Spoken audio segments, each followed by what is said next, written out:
sekalian, kita lanjutkan untuk materi yang kemarin. Nah, jadi minggu lalu kita telah membahas tentang konsep pemasaran, sejarah pemasaran, dan juga prinsip dalam pemasaran. Ya. Jadi saya ulangi sedikit tentang kemarin tentang prinsip dalam pemasaran. Jadi ada tiga hal kemarin adalah tentang customer value atau nilai pelanggan, di mana untuk produk yang diberikan oleh kita itu tidak hanya tentang produknya saja, tetapi bagaimana kita menyampaikan, bagaimana pelayanan kita, bagaimana suasana atau brand merek atau image dari produk kita, tetapi juga adalah tentang focusing ya, atau pemusatan. Jadi produk kita itu memang benar-benar terpusat dan memiliki pembeda dari pesaing. Jadi ketika kita tidak lebih baik dari pesaing, maka kita setting, kita atur agar produk kita itu memang berbeda dengan produk yang lain gitu. Pokoknya di situ di tiga prinsip dari eh, pemasaran, ya, tiga unsur kunci dalam pemasaran. Nah, kita masuk di pemasaran global. Nah, ini menarik. Ya. Jadi disiplin pemasaran itu adalah tentang universal, tetapi pasar dan konsumennya adalah sungguh berbeda. Ya. Ada tiga bagian pengetahuan yang wajib kita ketahui di dalam pemasaran global. Ya. Yang pertama adalah pengetahuan lintas budaya. Kita memahami bahwa setiap daerah atau setiap negara itu pasti budayanya akan berbeda, bahasanya berbeda, kebiasaannya berbeda. Nah, itu pun lintas budaya. Yang kedua adalah pengetahuan negara ataupun regional. Ya, bagaimana tingkat ekonomi dari penduduk di satu negara tersebut, bagaimana keadaan politiknya, itu pun perlu dilakukan riset. Ya. Yang ketiga adalah pengetahuan tentang transaksi lintas negara. Ya. Contohnya adalah bagaimana nilai tukar Indonesia dengan negara lain, ya. Bagaimana kekuatan mata uangnya, itu kita perlu tahu. Ya. Jangan sampai ketika kita punya uang 1 miliar, tapi dolar Zimbabwe, ya kan, itu pun kan itu pun hanya digunakan untuk beli air minum kan, seperti itu. Kelihatannya 1 miliar, tetapi dolar Zimbabwe, ya kan, seperti itu. Kita perlu tahu, kita perlu paham tiga hal ini sebelum kita melakukan pemasaran global. Kebutuhan untuk penempatan atau lokalisasi global, yaitu penyesuaian tentang strategi pemasaran global untuk kepentingan pasar lokal. Ya. Jadi bagaimana produk kita itu memang eh, disesuaikan dengan kebudayaan di daerah tersebut atau di negara tersebut.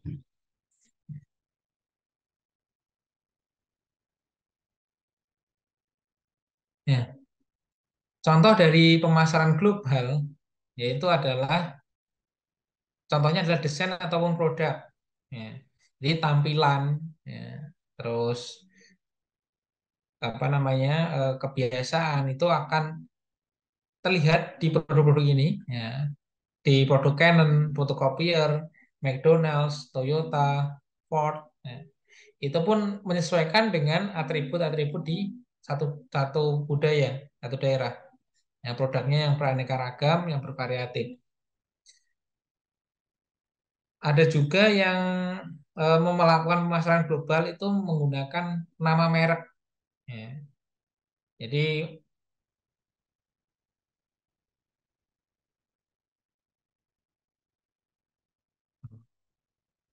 Rizaldi Eka Pranata. Oke.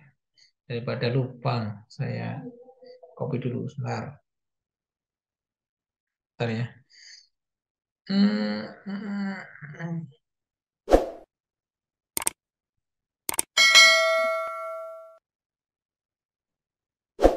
Oke, sudah saya catat Mas Rizaldi. Terima kasih, Pak. Oke. Oke, kembali lagi ke sini. Jadi ada beberapa produk itu yang memang mereka itu menjual nama merek. Contohnya adalah Marlboro, Coke, Pepsi, Mercedes, Caterpillar, dan lain sebagainya. Itu pun mereka menjual nama merek, ya, brand. Berikutnya adalah tentang positioning produk. Ya, contohnya Colgate toothpaste ataupun Unilever Fabric Softener. Ya, di mana mereka memiliki positioning bahwasanya contohnya Unilever itu memang banyak variasi produknya, tetapi spesialisasinya itu adalah tentang kebutuhan rumah tangga. Ya, jadi seperti itu. Ada juga yang menyesuaikan dengan adanya kemasan, ya, Gillette Razor, ya kan? Ada juga yang memiliki strategi iklan. Ya, contohnya adalah Coca-Cola, British Airways, ataupun Benetton. Nah, mereka berkonsentrasi bahwasanya mereka tidak hanya menawarkan produknya saja, tetapi mereka membuat iklan yang mengena di dalam hati calon customernya atau customernya. Contohnya Coca-Cola itu untuk iklannya itu kan bervariatif, ya kan, dan aneh-aneh banget gitu loh. Dan itu mengena di calon pelanggan mereka. Berikutnya adalah promosi penjualan. Nah, ini pun di IPM. Ada lagi tentang distribusi. Nah, jadi proses distribusi atau Benetton ataupun United Distiller. Ada juga yang mengedepankan tentang layanan konsumen atau customer care. Ya. Itu pun layanan konsumen American Express ataupun Hertz.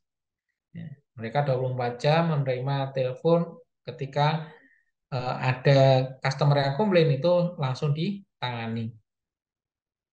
Seperti itu contohnya. Nah, yang akan kita bahas hari ini itu adalah tentang pentingnya pemasaran global. Ya. Dunia internasional menjadi penting bagi perusahaan besar untuk memaksimalkan potensi pertumbuhannya. Ya. Teman-teman tahu bahwasanya 75% tentang potensi pasar adalah di luar Amerika Serikat. Jadi produk-produk Amerika itu 75%-nya itu adalah berada di luar Amerika malahan. Jadi penjualan produk-produk di Amerika itu lakunya hanya 25%. Sama halnya di produk-produk Jerman, ya. 94% pasarnya itu berada di luar Jerman. Ya. Jadi sejumlah besar industri akan dikuasai oleh sedikit banyak perusahaan global. Ya. Jadi banyak perusahaan-perusahaan global itu yang memang menguasai di satu negara. Ya. Contohnya mobil itu pun dikuasai industri-industri Jepang. Ya. Meskipun Indonesia juga mulai membuat mobil, tapi ya industrinya dikuasai oleh Jepang. Kembali lagi adalah orientasi manajemen dan pemasaran global. Ya. Orientasi manajemen berbeda di area arena di dalam arena yang global. Ya. Itu adalah kerangkanya itu adalah EPRG. Ya.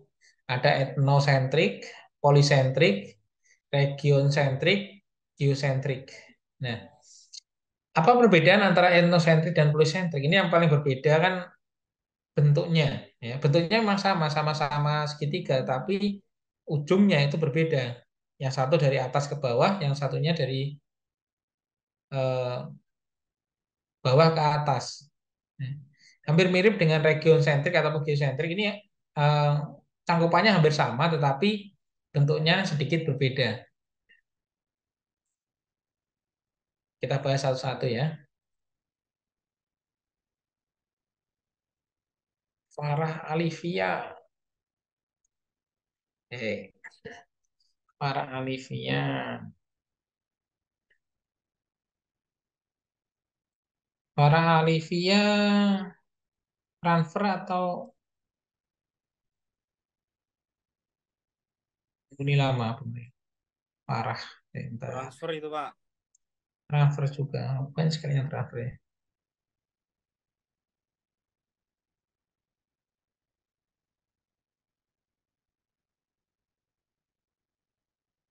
Oke, siap. Oke, kita lanjutkan.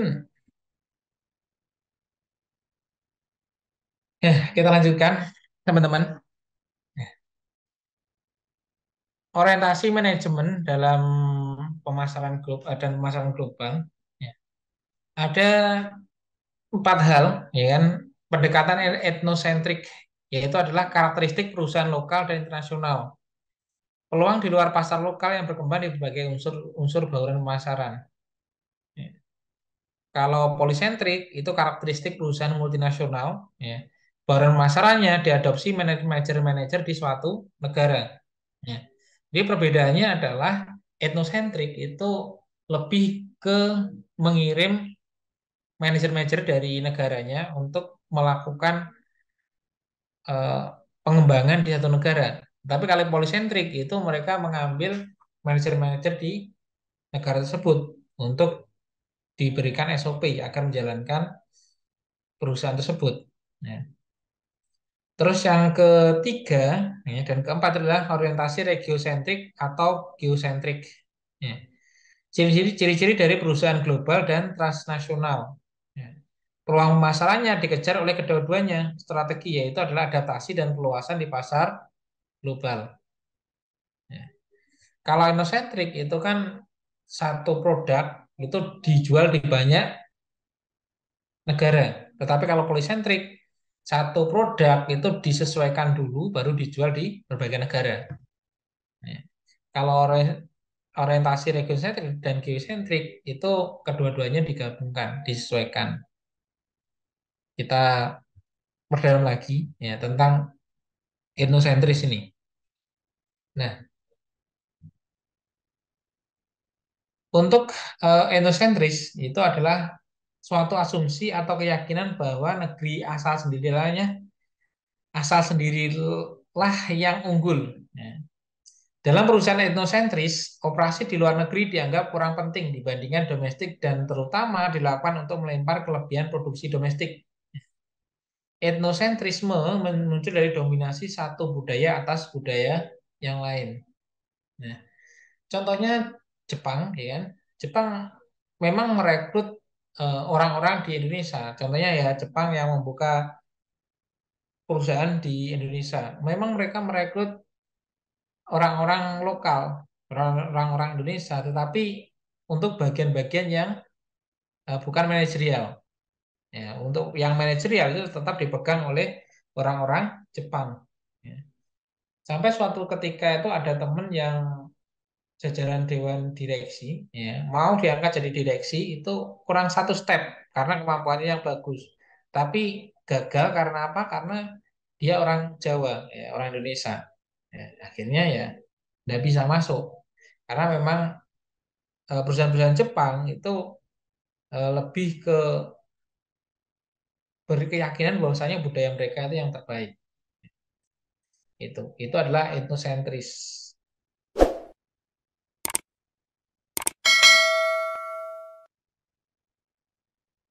Nah, etnosentris yang pada dasarnya cara pemasaran yang dilakukan dengan cara yang jelas dan target marketnya hanya berorientasi terhadap pasar domestik. Ya. Jadi contohnya adalah eh, Harley Davidson, ya kan? Itu memang konsentrasinya di satu daerah, tetapi dijual di banyak negara. Berbeda halnya dengan polisentris, yaitu adalah keyakinan yang didasari bahwa setiap negara unik dan berbeda. Ya. Serta cara untuk meraih sukses di setiap negara adalah menyesuaikan diri dengan perbedaan unik dari setiap negara tersebut. Ya. Ini meyakini bahwasanya memang kita perlu melakukan adaptasi, ya, melakukan berbagai penyesuaian dari budayanya, dari keadaan iklimnya, itu pun dari polisentris. Ya. Jadi polisentrik bisa didefinisikan sangat sederhananya dengan sederhana itu adalah konsep pemasaran internasional yang memiliki dua jalur marketing. Ya. Maksudnya target marketnya memiliki multi domestik. Nah, jadi ini biasanya digunakan oleh perusahaan-perusahaan yang memang dikonsumsi banyak orang. Kalau etnosentrik itu memang lebih ke semacam orang-orang tertentu yang membelinya. Ya, kalau polisentris ini lebih ke barang-barang konsumsi sehari-hari.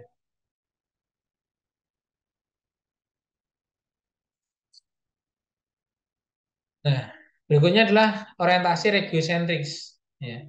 Hampir mirip dengan polisentris, namun organisasi polisentris tidak hanya mengakui adanya perbedaan sifat spesifik pada pasar luar negeri, akan tetapi juga merasakan adanya sejumlah kesamaan dari masing-masing pasar luar negeri. Nah, kalau di polisentris itu memang memegang bahwasannya setiap setiap pangsa pasar itu berbeda. Tapi kalau region sentris ini juga melihat kesamaan. Ya. Contohnya adalah Indonesia dan Malaysia itu berbeda, memang berbeda untuk budayanya, tapi mereka sama-sama Melayu. Ya.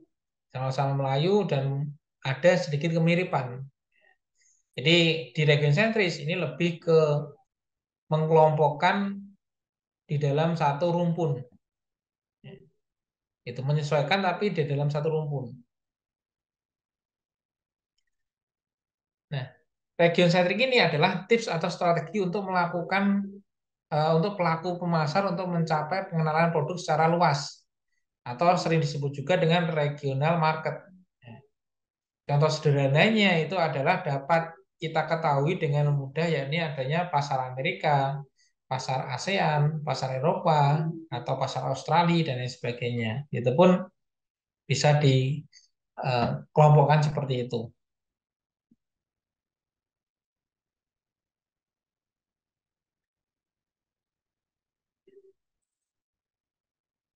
Berikutnya adalah geocentric, ya, yaitu di mana mengasumsikan ya, suatu asumsi yang menyebutkan bahwa kita mungkin menemukan persamaan dan perbedaan untuk merumuskan suatu strategi pemasaran terpadu, regional atau dunia dengan dasar persamaan dan perbedaan sebenarnya.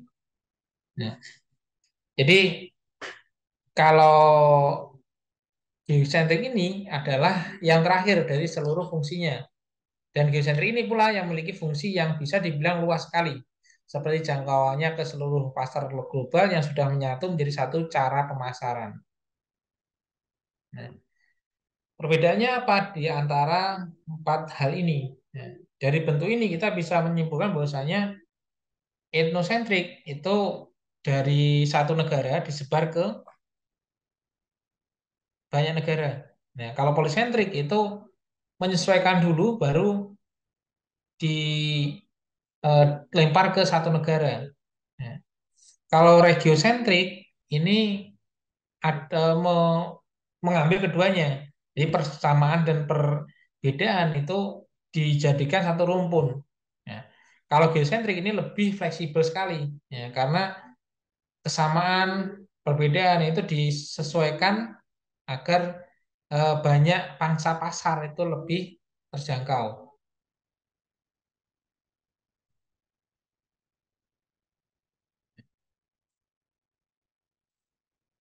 Kenapa kita perlu melakukan pemasaran internasional? Ya. Ada daya penggerak kekuatan yang mempengaruhi pemasaran global. Ya. Adanya teknologi. Ya. Jadi teknologi ini sangat membantu sekali di dalam pemasaran global. Ya. Jadi kita pun ketika di daerah, ya, di Madiun ataupun di Surabaya, kita pun bisa melakukan ekspor ke seluruh dunia. Ya, dengan adanya teknologi, kita menawarkan barang yang ada di sekitar kita untuk dijual di luar negeri dan pangsa pasarnya itu begitu besar sebenarnya. Terus setelah teknologi itu juga ada yang namanya perjanjian-perjanjian ekonomi regional. Nah, jadi kenapa kok Indonesia yang kaya akan sumber daya alamnya itu tidak melakukan swasembada eh, menggunakan kekuatan sendiri, adanya sumber daya alam. Nah, karena Indonesia juga terikat dalam perjanjian-perjanjian ekonomi regional dari pihak ASEAN, dari PBB itu pun juga ada perjanjian-perjanjian itu. Dan itu pun ketika kita contohnya seperti bertetangga, ya kan? Kita bertetangga dengan Amerika, dengan Malaysia, dengan Singapura, itu pun kita perlu baik. Ya.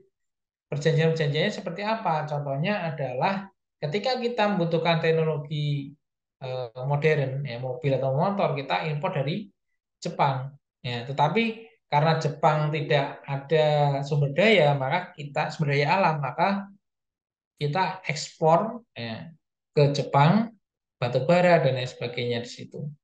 Jadi intinya adalah jual beli antar negara itu berbeda dengan jual beli secara konvensional ya karena terikat dengan adanya perjanjian ini.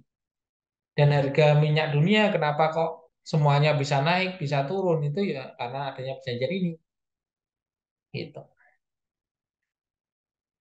Berikutnya yang ketiga adalah kebutuhan dan keinginan pasar. Jadi karena adanya kebutuhan pasar yang begitu kompleks dan tentunya satu negara pun tidak mungkin mencukupi kebutuhannya, ya, kebutuhan masyarakatnya, maka akan tercipta yang namanya pemasaran global. Ya. Berikutnya adalah biaya pengembangan produk. Nah, biaya pengembangan produk ini pun juga tidak lepas dari inovasi. Ya.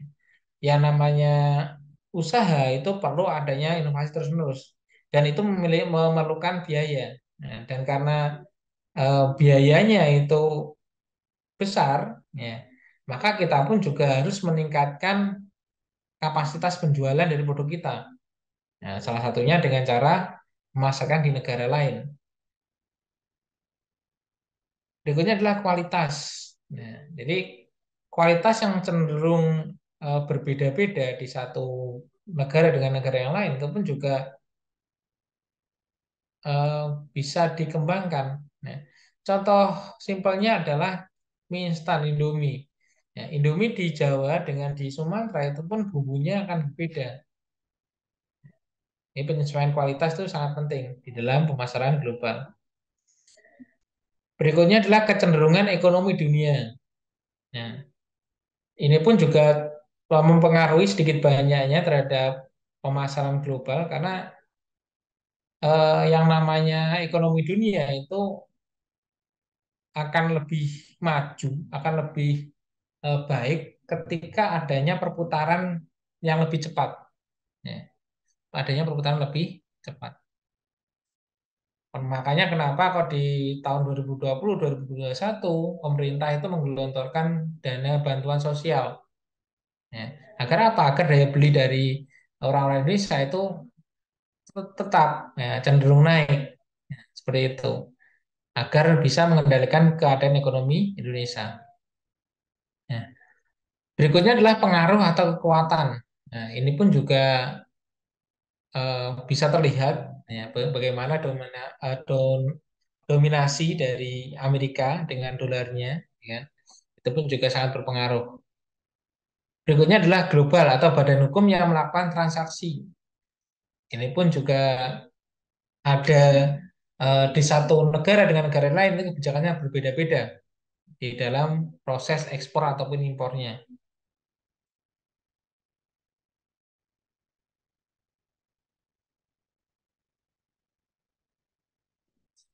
Berikutnya adalah pengendalian kekuatan yang mempengaruhi pemasaran global. Ya. Manajemen miopia dan juga kultur organisasi, kendali dan penggalang nasional.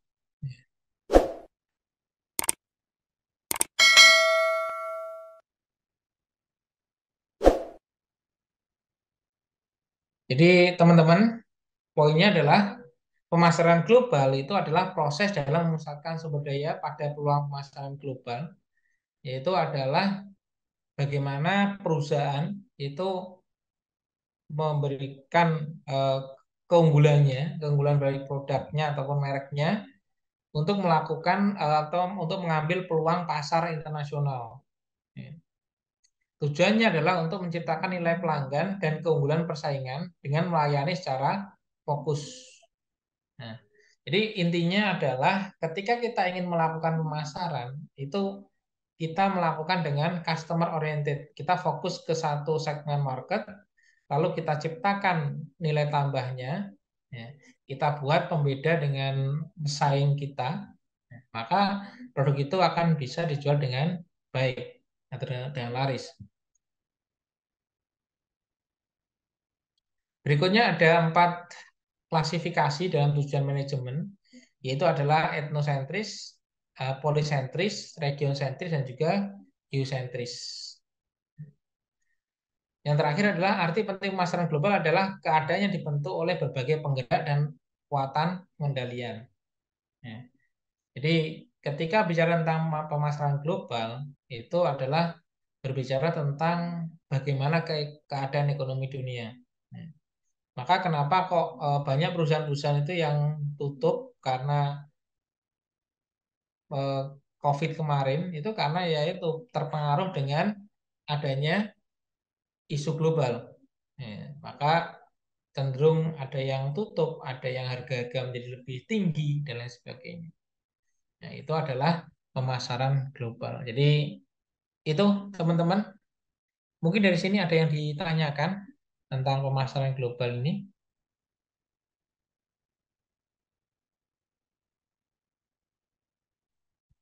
Tidak ada, Pak. Cukup, Ya, Pak. Nggak ada. Saya kayaknya cukup oke. jelas itu tadi. Ya. Oke. Kalau tidak ada, itu saja teman-teman untuk pertemuan kali ini. Sebelum kita akhiri kegiatan hari ini, mari kita berdoa. Semoga ilmu yang saya sampaikan bermanfaat untuk teman-teman. Berdoa, mulai.